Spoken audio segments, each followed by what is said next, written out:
تو خدا کے لیے اپنے بزرگوں کو بے عزت ہونے سے بچائیں. یہ فضیلت نہیں ہے. یہ اگر ان کی بزرگی کو اگر کوئی ختم کرنے والی چیز ہے وہ یہ ہے کہ 40 سال تک عشاء کے وضو سے فجر پڑھتے تھے. اور میں نے ایک جگہ پڑھا ہے امام اعظم امام ابو حنیفہ رحمۃ اللہ تعالی علیہ فرماتے ہیں امام صاحب نے 60 سال اس طرح روزہ رکھا کسی کو پتہ نہیں چلا. حضرت جی 60 سال، میری عمر اس وقت 37 سال ہے، یہ بھی مادتے پہنچے ہیں. 60 سال حضرت امام صاحب نے اس طرح روزہ رکھا کسی کو پتہ نہیں چلا. فجر سے پہلے اٹھ کے خفیہ سحری فرما لیتے، کھجور کھا لیتے یا جو بھی کوئی رنگ ہوگا. یہ میرا گمان ہے، یہ باقی میں یہ پیٹرن بات نہیں میں کر رہا، میرا گمان ہے. وضو کرتے ہو سکتا ہے کہ 2-3 گھونٹ نیچے دے جاتے ہوں حضرت کہ کسی کو پتہ نہ لگے. جب نماز فجر پڑھا کے درس دے کے گھر تشریف لاتے تو کھانا رکھا جاتا تو آپ فرماتے اس کو باندھ دو، پیک کر دو، مدرسے لے جاتا ہوں ساتھ. ٹھیک ہے، تو مدرسے آتے تو آ کے شاگردوں کو کھلا دیتے. گھر والے سمجھتے مدرسے جا کے کھایا ہے، شاگرد سمجھتے گھر سے کھا کے آئے ہیں. 60 سال تک امام صاحب نے اس طرح روزہ رکھا کہ کسی کو پتہ نہیں چلا. 60 سال تک امام صاحب نے اس طرح روزہ رکھا کہ کسی کو پتہ نہیں چلا. آقا امام اعظم ابو حنیفہ رضی اللہ تعالیٰ عنہ کی شان تو دیکھو کہ آپ رضی اللہ تعالیٰ عنہ نے مسلسل 30 سال روزے رکھے. خالی روزے ہی نہیں رکھے، 30 سال تک ایک رکعت میں قرآن پاک ختم کرتے رہے.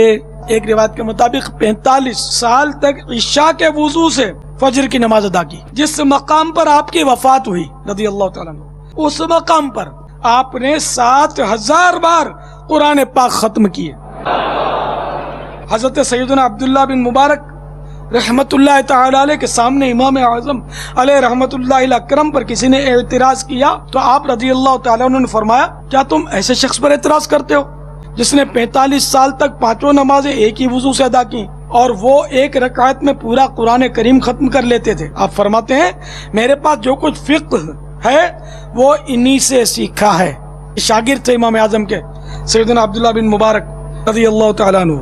روایت میں شروع میں آپ رضی اللہ تعالیٰ عنہ ساری رات عبادت نہیں کرتے تھے. ایک بار کسی کو یہ کہتے ہوئے سن لیا کہ ابو حنیفہ ساری رات سوتے نہیں ہیں، چنانچہ اس کے حسن ظن کی لاج رکھتے ہوئے آپ رضی اللہ تعالیٰ عنہ نے تمام رات عبادت شروع کر دی. امام اعظم کے بارے میں آتا ہے کہ آپ نے مسلسل 30 سال روزے رکھے، 30 سال تک ایک رکعت میں قرآن پاک ختم کرتے رہے، 40 بلکہ 45 سال تک عشاء کے وضو سے فجر کی نماز ادا کی.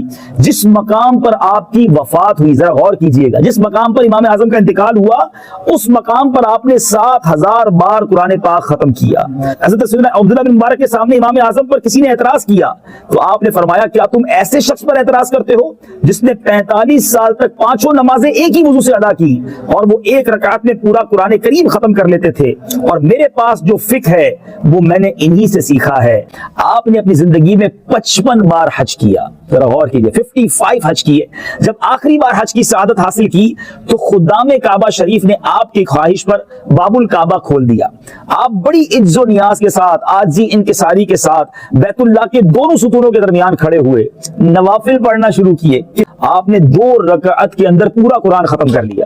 آپ دعا میں تھے کہ بیت اللہ کے ایک گوشے سے، ایک کونے سے آواز آئی، تم نے اچھی طرح ہماری پہچان حاصل کی اور خلوص کے ساتھ خدمت کی، ہم نے تم کو بخشا اور قیامت تک جو تمہارے مذہب پر ہوگا یعنی تمہاری تقلید کرے گا اس کو بھی بخش دیا. اے حنفیوں تمہیں مبارک ہو. کیا بات ہے، بزرگوں کی نسبت میں یہی فائدہ ہے.